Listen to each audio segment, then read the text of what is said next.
c'est assez fou. Il y a un autre système, d'ailleurs, parce que vous parlez justement des barrages et vous parlez de l'énergie, qui est le système EDF, qui a été aussi démantelé par rapport à ce que c'était avant. EDF, GDF, à l'époque, on avait vraiment un géant mondial.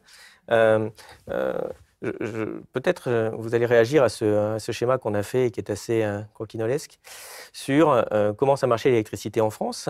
Je n'ai même pas parlé du gaz. Justement, il y avait EDF qui avait un monopole et puis qui vendait les Français. Puis maintenant, on a créé un petit système un petit peu plus complexe avec EDF, RTE, Enedis, l'usager, les fournisseurs alternatifs, les actionnaires qui viennent, les subventions. Je rachète la subvention voltaïque, le rachat voltaïque. Comment on en arrive là, en fait? Ah ben ça, c'est l'Union européenne. Mais on n'était pas obligé d'accepter. Hein. C'est l'Union européenne qui a dit on privatise, on découpe en morceaux. L'Union européenne s'est acharnée contre le monopole de comme contre tous les monopoles. Mais pour moi, il n'était pas négociable. Donc, si vous voulez, les fournisseurs alternatifs, c'est eux qui ont fait exploser le prix de l'énergie. Donc, il y a des traders aujourd'hui qui ont gagné beaucoup d'argent sans rien faire. Ils ne produisent pas d'électricité. Ils n'ont pas d'investissement dans l'électricité. Donc, on a appauvri EDF au profit de traders. Henri Proglio, devant la commission d'enquête parlementaire, a parfaitement expliqué ça.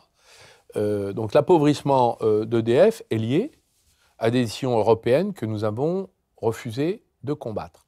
Je note que dans l'affaire des barrages, où l'Union européenne, la Commission européenne nous demandait de les privatiser, ce qu'on a toujours refusé de faire, ils ne sont toujours pas privatisés. Donc, on pouvait ne pas le faire. Donc ça, il faut le démonter d'urgence. Reconstituer le monopole, refusionner RTE, Enedis pour les effets d'échelle, et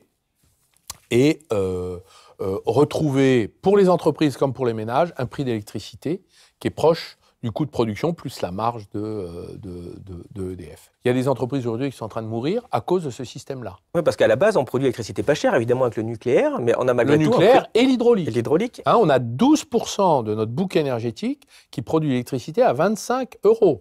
Je rappelle, et de l'énergie nucléaire à 52 €. Je rappelle qu'aujourd'hui, l'électricité est vendue sur le marché à 395 €. La différence, qui l'encaisse?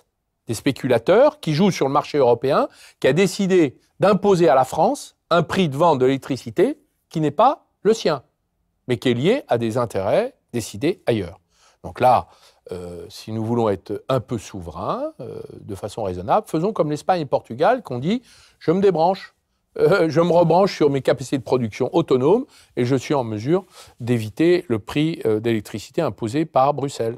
Pourquoi? Parce que l'intérêt national, quand on est en urgence absolue, doit primer l'intérêt mercantile ou bureaucratique de Bruxelles. Donc, on n'a que faire. Je rappelle que nous sommes l'Europe. C'est nous qui devons décider.